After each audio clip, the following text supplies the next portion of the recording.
Gardening TikTok would have you believe this is going to change your life when it comes to gardening. However, science says that is not the case. So today's video, we're going to be going through the most popular garden hacks out there and using science to explain whether or not it's worth your time. And if you are new to this channel, you probably don't know this, but you can send me DMs on Instagram or TikTok of crazy plant hacks, and then I react to them. So this is kind of snippets of things you guys have sent me in the past, and probably ones that I get sent the most, or they're definitely the ones I get sent the most as questioning whether or not they're relevant. So let's get into it. Now, in order to properly myth bust whether or not I'm there to guide you, it comes down to being able to decipher information in a logical, tactical way, which is actually where today's sponsor comes in, Brilliant. So Brilliant, if you did not know, is an app. And if you love understanding why things work, not necessarily just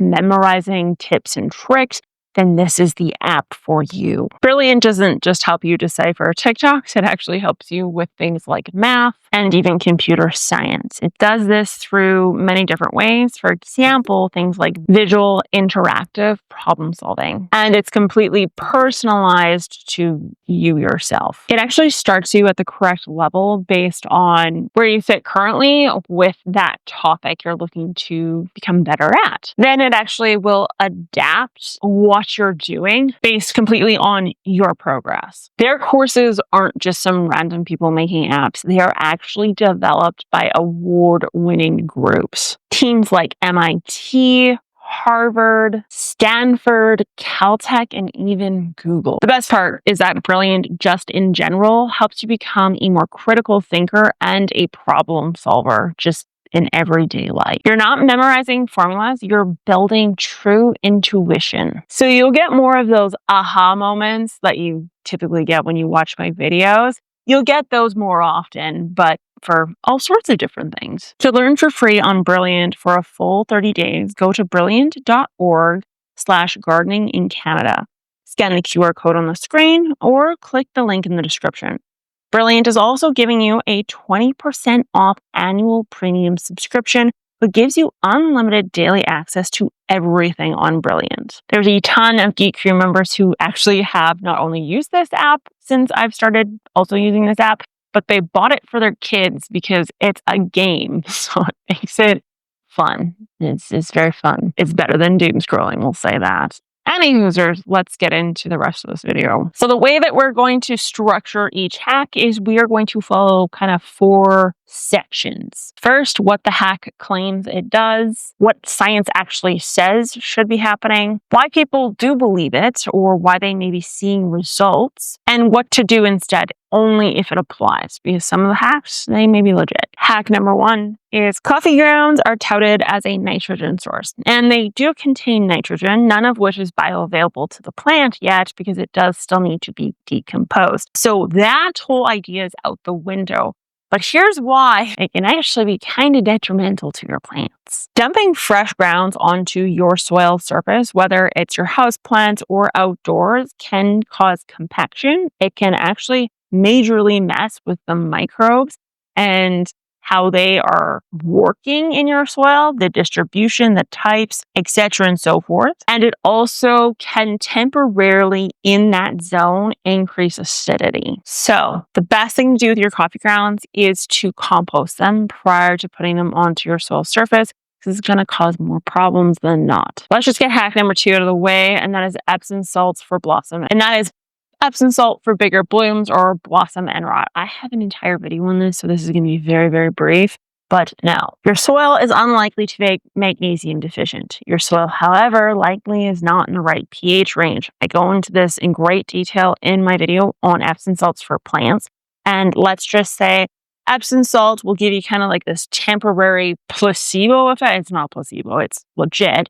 But it'll give you a temporary boost that will also cause downstream issues. For example, it will cause competition for the plants to uptake things like calcium. So now your calcium content in your plants plummets because now there's way too much magnesium. So plant nutrition isn't necessarily about making sure that the thing that makes the blooms is there. It's about balance throughout all nutrients and throughout the entire plant. And dumping Epsom salt on the plant is not going to make it happen.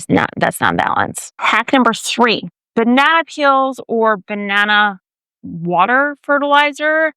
No, that would be silly. So the idea here is that potassium is inside of bananas because potassium is high, relatively speaking, to any other plant in the banana plant. It's so high, in fact, that if you have potassium, like too high of potassium in your diet and it shows up in your blood work, your doctor will tell you to stop eating bananas because it is a huge contributor to that. And I know that because my grandma actually had that happen to her. But regardless of that, that potassium is only available to us so readily because of our stomach acid and our digestive system.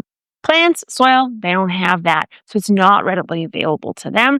And it's just a soggy material on your soil surface that's going to lead to more gnats and bugs in your home or in your garden. So compost this. It needs to be composted, broken down into potassium that you cannot see unless you are got a superpower. And then if that's the case, that's actually kind of cool. But tell you have that superpower, no, not a thing. You could maybe argue banana water fertilizer has a small amount of bioavailable potassium in it solely because you're leaving banana peels in water for an extended period of time. So then I guess, yes, for all intents and purposes, it's going to have a little bit of potassium because some degradation has happened, but it's nothing that's notable or helpful.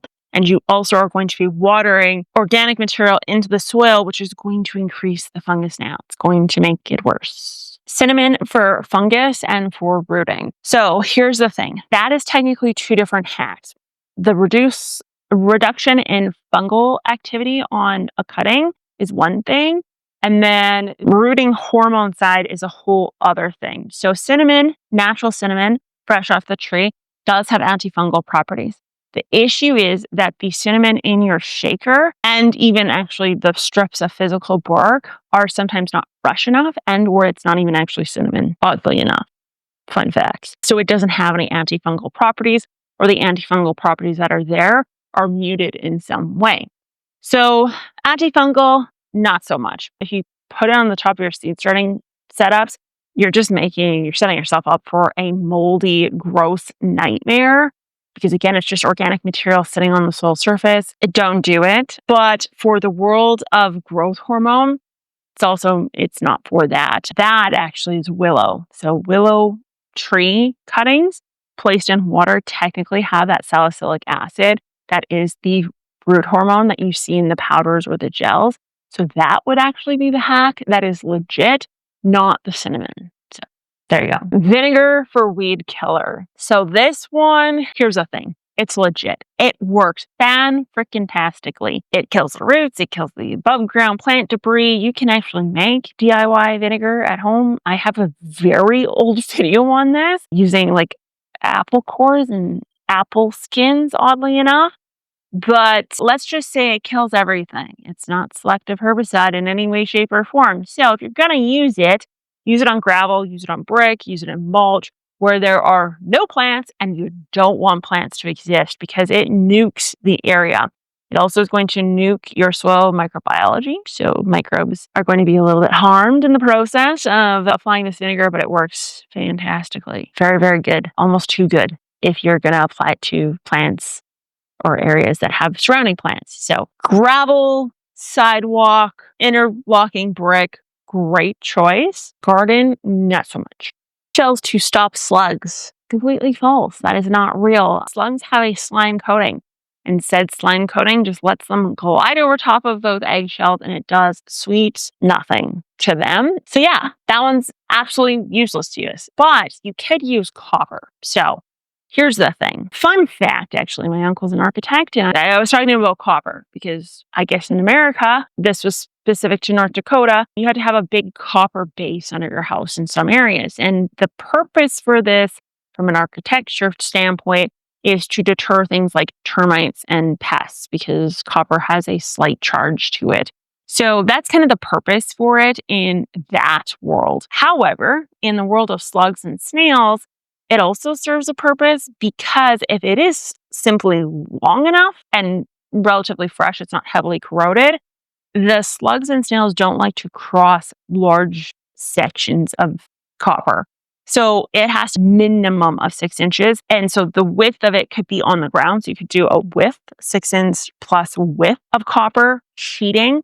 There's also like a chainmail you could use. The chainmail in particular is great if you've got issues with like cut bugs, like anything that's cutting at the surface of your soil stem area. Wrapping a plant in that kind of copper chainmail looking stuff is great for that. The other option is to stand it up and down this way so you can get kind of these spheres, like circles, I guess, that you would put over top of your plant. And they're relatively thick, so the snail would have to go up and then down. And the idea there is that it deters them. Again, it has to be fresher copper, can't be heavily corroded. I've used it for slugs, and I think it works. So yeah, fun fact, architects use it as well for termites in that case. But turns out copper can make things sensitive. Beer traps for slugs. Yes, that is legit. So it turns out that slugs and snails are actually heavily attracted to the fermentation that is beer. So it doesn't even have to be super fresh beer. It could be relatively stale beer. It all serves the same purpose. The idea here is to have a container or several containers that are low and shallow that allow them to go in and then they don't come out. So it's legit. It works. You're going to need a lot of beer, which I mean, as a Canadian, not a problem. And you're going to need a lot of dishes and you're going to want to place them kind of all over. It's not a fail-safe to protecting the plants, but it is. So that essentially makes it kind of like a trapped crop in a way because it's wheat. Or barley? It's wheat, right? I think Budweiser's corn, which is gross. I love my American Geek Crew people, but Budweiser is gross. Companion planting, particularly basil and tomato. So no, it doesn't actually deter pests, nothing like that.